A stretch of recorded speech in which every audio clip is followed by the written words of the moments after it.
Mm. Here we are. Tuesday, January 10th, 2023. So last night, middle night, it was raining so hard. And I was, for the first time since CZU, I was a little bit nervous last night. I was a little bit nervous. I was listening to the rain. It was coming down really hard. Um, and I heard some creaking and stuff outside. And I'm just like, oh, laying here, like, am I going to get buried while the power went out? And Omar had to get up and flip on the generator, and we just had the power come back on, so he just flipped the generator off. But I was a little nervous last night. I was, and of course, poor guy. Just as he's getting ready to go outside, it starts pouring again. We had like, I don't know, it was like a micro storm here. Like, just happened. It's still drizzling. It's still drizzling out there some, but like all of a sudden it was a downpour for like 90 seconds, right? Had to be right when he was going outside. Oh. Yeah. So I was thinking about all those trees out there. So most of those little redwoods that yesterday I was looking at and talking about, those are like 25 years and younger, right? Like 25 years and younger. And I really would like to take down anything that's under 25 years old on this property, right? I really would like to take down everything. It's like 25 years and younger. But some of them, like I've been looking at these redwoods and looking when the trees get cut and things, and looking at some of the older trees that are higher up on the property. There's a couple of them where there is, um, you can see where the tree's split a little bit, and you can kind of see inside the tree, and you can see where there's been fire, right, in the past. I think there's a couple big ones where you can see there's like a ring, fire scarring ring on the inside, and you can see where like other trees have, bundles have come together. So the redwoods, they grow, they're like a weed. They grow like a weed, or like they grow like a rose bush, or like those, like the ivy that's out there, right? The roots. You look outside, right? You look out there, and it's hard to tell where one tree ends and one tree begins, because they're kind of coming up off the same root system, right? They're just like suckers coming up off a root system, like with a rose bush, right? You get a whole bunch of suckers that come up off. That's how they grow. And like outside, we have a on our driveway. There's a basketball hoop that was mounted, not by us, but by a previous owner, right? And the tree is growing around the boards that they use to mount the hoop, right? So they put a couple cross boards between two redwoods, and then mounted the backboard onto those boards, right? Like 2x4s, right? And the tree is like scabbing around, growing around the edges of those boards. So I was like wondering, you have all of these second or even third growth um, redwood bundles. Could you could you like gather them together like stalks of celery, and would they grow together then at the top? And would that make them more stable? Could you architecturally grow a redwood, like a little redwood uh, room, right? Would it fill in the middle? I don't know. It'd be an interesting landscaping experiment. But I don't know. You'd have to like have a bunch of climbers climb up and lash the tree together from the top, right? Or the trees, the tree, right? It would be one tree, because there's suckers coming off the same root system. So it's like one tree. Could you do that? Could you? Could you do that? I don't know. Would they grow together? Why wouldn't they? Right? Could you use something to lash them together that would not be dangerous to cutting implements at a later date, like if you needed to cut. I'm not sure I'd want to use chain to adhere them together. But is there some like really strong rope that you could, and then the tree would grow around that, and then at some later date, if you're cutting through it, it wouldn't make your chainsaw kick, right? Kick back at you. I worry about that sometimes when Omar's out there milling by himself. He got himself a portable mill. I worry about that. Like, is there, are any of the trees spiked? Perhaps not maliciously, but because somebody has put nails or screws or whatever into it, and is he gonna have a kick? Is he gonna have a kickback on that chainsaw? My high school art teacher almost killed himself cutting down wood. He lived out in Lake Orion, out in some wooded area, and he was cutting wood, and the chainsaw kicked back off a knot on some hardwood, and he cut his throat. He had a big old ropey scar on his neck after that, Mr. Dodson, right next to his jugular. He was really lucky. Can you imagine? Must have been freaky as hell. But I worry about that, right? And he's just out there by himself doing this. I don't have anybody out there to help him. That's what I mean.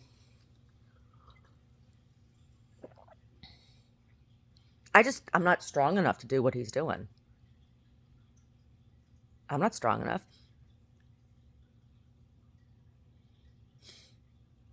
Plus, Omar works full time. He works full time,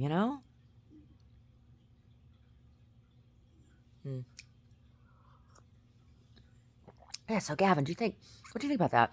Wouldn't that be an interesting experiment to bundle some of these redwoods, these second, third growth redwoods, bundle them like celeries, and see if we can get them to grow together.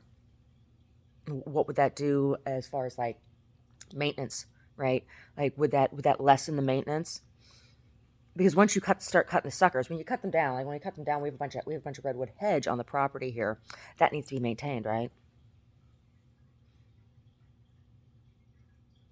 Or you have to come in and somehow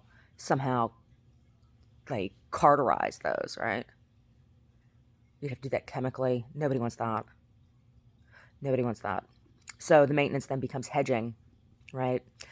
Our hedges, they need done like a couple times a year.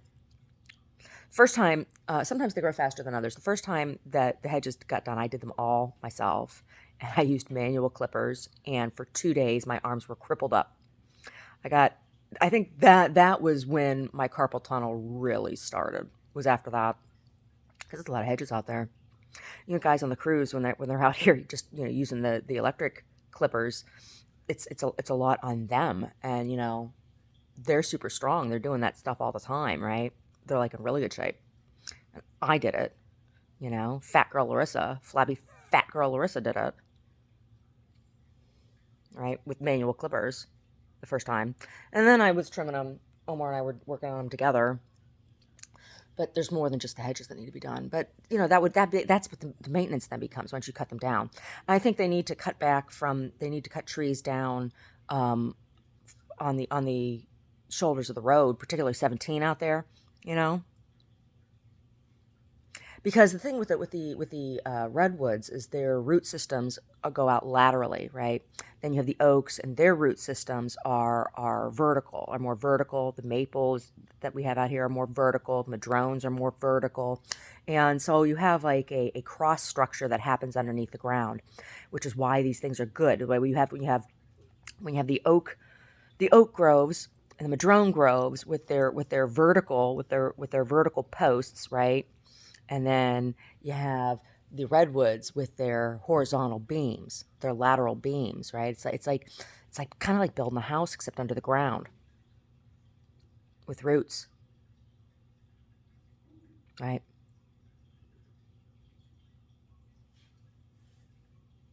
Yeah, you gotta think about it that way, right?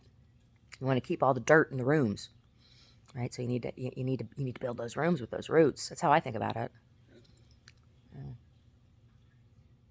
But the hedges, you need to have the taller redwoods for the wildlife that's around here, right? But around infrastructure, whether it is common infrastructure or private infrastructure, roads or homes, right? Hedging. And, 17, you know, there's all that Scotch broom along 17. That Scotch broom's terrible. It really is. All that Scotch broom. Get that out of there.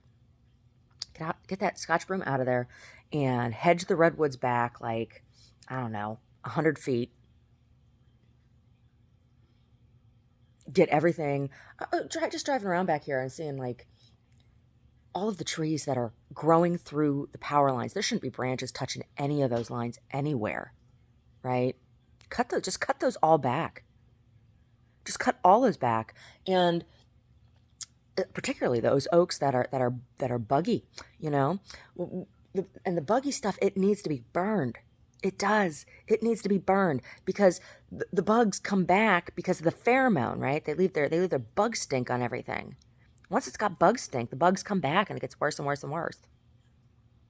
Yeah, gotta burn them. We built a fire pit, a deep one, lined it with cinder blocks, right? It's deep, so it's below ground for burning that shit. My neighbor gets cranky when we burn. She calls on us. Yeah, some of their burning shit. What am I supposed to do with the disease stuff? I got these diseased branches over here. Where are you gonna take them? It's like I asked them. I asked them one time, Davy Tree, or I don't know. I think it was Davy Tree. Was it Davy Tree or one of? Because PG&E contract with a bunch of different contractors to come out and trim around the lines when they do, and they were doing a bunch of the oaks, and I knew that they were diseased oaks because you can see when they have the cocoons on them like that, and they were cutting them back. And I asked them, I said, what are you gonna do? I said, are you gonna chip those? Because I don't want buggy chips spread all over my yard, spreading pheromone everywhere, right? You see these big piles of free chips. It's like, what the hell's in that? It's one thing if it's, just stuff that's overgrown that was cut down or whatever. But if it's buggy and it's been chipped and you're spreading that pheromone all over the place, you're just like, bugs, come here, come here, come here. Right? Oh my God. Yeah, so we built this big, it's big, it's big round, it's in the middle of our garden. And so we can burn that stuff. And I want to get a grate made to go over it. We made the top keyed so we can get a grate on the top. You could barbecue on it. Big barbecue. It is. It's a great big barbecue. It's a pretty cool thing. It is. It's a pretty cool thing. We built a drain in it, right? Because when it rains like this, I'm sure it's full of water. It has sticks and stuff in it and everything. We have a cover with a tarp right now, but it fills with water from the ground up because it's aquifer, right? So I'm sure it's full of water right now, but we have a drain at the top and the bottom so that the water can flow through and flow out. Once it stops raining, last time we had lots of rains. It took 2 days, I think it was. I went out and checked it. It took 2 days for the water to drain out of it. And down into the ground.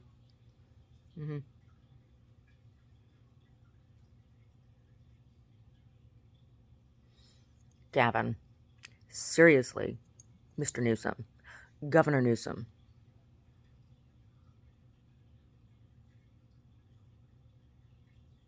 I'd love to have a conversation with you about the woods out here. And it's not just about my property, right? Like, this isn't an egocentric thing of, oh, I want to take care of mine. This is pertinent to everybody in the area here. Have a collective conversation about how and when this work needs to be done, right? The trees have their cycles. The weather has its cycles. And like I said yesterday, we've been having work done out here quarterly, right? We've had vandalism. We've had ecological vandalism. We've had our fruit trees. Trees damaged. We've had, like I said, timbers poached. There have been animals poached. I said I've in the past found those disposable barbecues. They're like 2-3 use barbecues, right? That you can buy for camping or whatever. I found them. I found a few of them on the property, and then I found quails cooked quail bones. And now there's no more quails out here now. The first 2 years we were here, there were tons of quails. Now there's no quails. Past 3 years, I've seen no quails. It's because there was somebody squatting back there who ate them all. Right? It's one thing when the eagle comes through and gets one, or if the mountain lion or the coyote gets one, right? That's their food source. But it's not supposed to be for squatters on my property eating all the birds. Right? Oh. Selfish people. Totally selfish. Totally, totally selfish.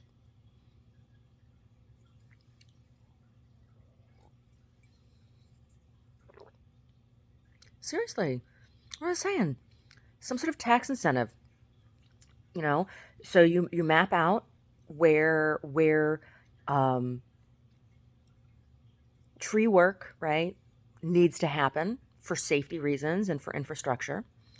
And the people that live on those properties, offer them, quarterly, up to a certain amount or whatever, tax refund for having particular types of work done, right? And you can even then identify, it could be something, a license that the landscapers, that the tree people, because there's all kinds of guys out there doing tree work, so it's a license that they have to apply for, that makes their services then applicable for that rebate. So if you say, oh, okay, when people go to hire somebody to do the work, they know that they're having people who understand whatever the state's standard is, requirement is, policies are. They know that, whatever, right? Because they have that license, and then when you hire them to do the work on your property, the invoices you can write off on your taxes. And it helps everyone, right? Can we do that, please? Can we do that, please? I mean, that would give incentive to people out in these areas that were all evacuated because of the flooding. Because that flooding and stuff has happened largely, not just because all of a sudden there's all this rain, right?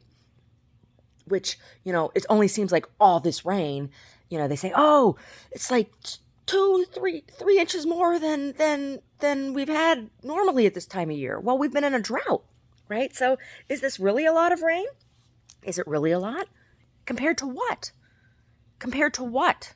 What we've been dealing with for the past 10 years? Well, that doesn't say anything now, does it? Right? So there's a lot of work that hasn't been done. And so those areas are more susceptible. There's other things that could be done. People could be doing that shit. We've driven through, when we were looking at buying houses, we saw those areas.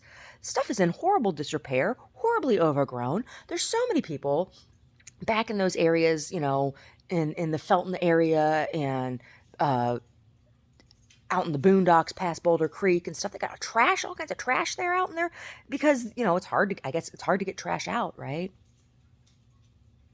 Or there's a lot of hoarders or hoarding going on of crap. We went into this one house. Oh my God, you couldn't even see the walls. There was so much shit in the house and on the property. And they had built all these partitions in the house. It was oh my God. It's crazy. We looked at houses out in those areas. There's a lot of work that needs to be done. Geez, you need to get hoppers out there just to get the trash out, haul out all the trash. But, it needs to be done. And it's costing the state, and now with emergency status, the federal government costing the nation a whole lot of money because that work hasn't been done. So give people a tax incentive, right, to do it, right? Please. It'll save everybody money. It'll support businesses that need to grow. When you take care of your property, you're not just taking care of your property, right? You're doing a favor. You're helping your community by keeping everybody safe, right? Anyway, just my thoughts about things, Gav. And just my thoughts. Just my thoughts, Gav. Just my thoughts, Gav.